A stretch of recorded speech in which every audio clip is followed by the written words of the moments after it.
There's been a lot of news and a lot of moves made by the Raptors. Hello, everyone, and welcome to Let's Talk Raptors. I'm your host, Sham, my channel where you get reviews, analysis, predictions, hot takes, and now news. So, the Raptors are making some moves in the free agency. There's some things that they need to do, and they've been in the news for some things. So, without further ado, let's start talking about it. So let's start off with what the moves the Raptors have made in free agency. I don't know if I said it, but Otto Porter Jr. was signed by the Raptors. I think it was on a 2-year deal. And he gives us a guy who's a champion, a leader, and he brings 3-and-D to the club, and that's what the Raptors are doing. Just getting length and guys who can move and also shoot the three-pointer. So that's a pretty good signing. Now, other signings that the Raptors have made is DJ Wilson, Justice Champagnie, and Ron Harper. Now, I don't know about the contract details. They're 2-year contracts, but I think they are partially guaranteed based on how these guys do in the training camp. Do I think they're a good signing? Yes, I do, because DJ Wilson has shown he has NBA experience. He has shown that he's pretty good with the Raptors, in his small stint last year, and he's shown some flashes of being able to shoot the mid ranges. He's just a skinnier, Serge Ibaka in my opinion, but also mobile. That he's shown in the summer league. Do I think that's enough for him to get on the roster, especially given how much tall guys we have? I don't think so. Now, Ron Harper, I think he's in there as a future prospect. He's a good kid. He's shown ability to get to the rim, be sound defensively. He's a little bit girthier, so he needs to lose some weight to get quicker. He has an okay stroke from the 3-point, but he needs significant improvement. He has no mid-range. So I think he's likely going to be one of those guys that is on a two-way that he goes and plays in the G League primarily. Justin Champagnie, I'm very high on Justin Champagnie. I think he has future Serge Ibaka type of vibes, or you could say kind of like a Julius Randle type of guy, even though he's a righty. And I think he deserves more minutes, especially for the main roster. And I think his contract is likely, guaranteed. So I think those three are good signing. Now, what the Raptors need to do is sign 2 guys who I do not think we need to lose out on. One guy we have partially guaranteed, which means that he gets to try out at the training camp. And then if the Raptors are able to keep him, they will keep him. Otherwise, they will release him, which is Armani Brooks. Armani Brooks has shown the ability to shoot the damn three-pointer. The stint he had with the Raptors, he was able to show defensively he was very good. But in the summer league, he's showing flashes of out of his mind type of scorer, guy who can get hot, kind of like J.R. Smith or those type of guys. And he's also shown the ability to get to the rim, but his defense is still there, and he's doing a very good job in the summer league on that. Now I get it, a summer league, but he's shown that defense when he played for the Raptors. Offense, he didn't show it on much, but maybe it just took him more time to figure out his spots and where he fits into the offense.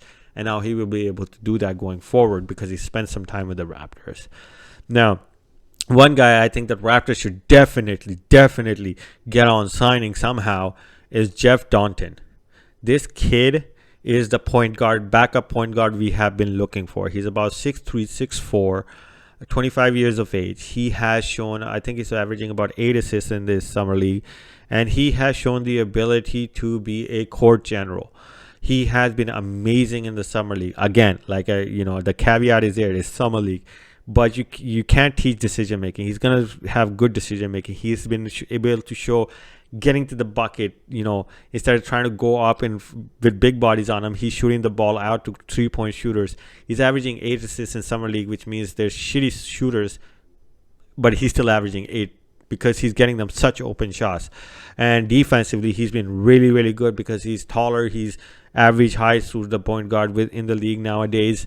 And he's able to keep up with even the smaller guys. And I love the way he's been playing. He's probably been the best player in the summer league, him and Armani Brooks. And his decision-making has been really good. He's been good at assisting. I think he's further along because he's 24, 25 in his development and ability to be more ready for the main game, which is the NBA. than Delano Banton. I think Delano Banton still has some way to go. He's improved. At least that's what he's showing in the summer league. But he still needs that experience in the G League a little bit more before he gets his chance with the Raptors as a backup point guard, because Downton is showing him off, man. Downton is doing a damn good job. Delano is doing good, but Downton is just doing way better. And there's just certain things you can't teach, which is like court vision, court presence, as well as understanding of the game. How to, Downton is going up and down. He runs that ball, and that's the way the Raptors play. So the Raptors need to jump on him before somebody else does. Now, the next news is that the Raptors are interested in Boban Bogdanovic. Now, do I think he's a good player? Yes, he's old. I think he's coming off an ACL injury or something like that.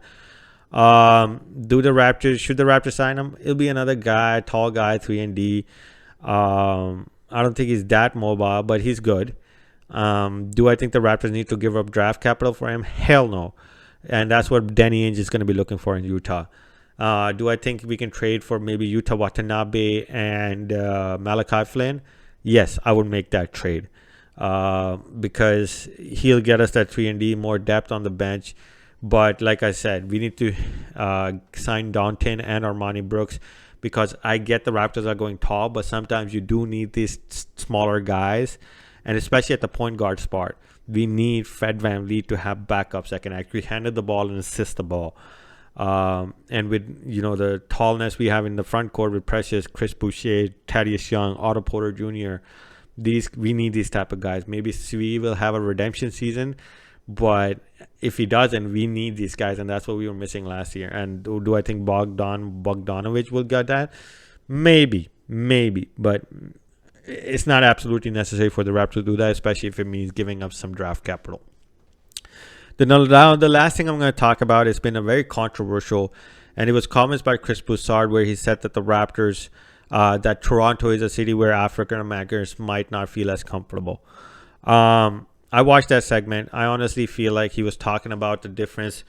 There's a lot more population in the U.S. that has African Americans compared to Canada.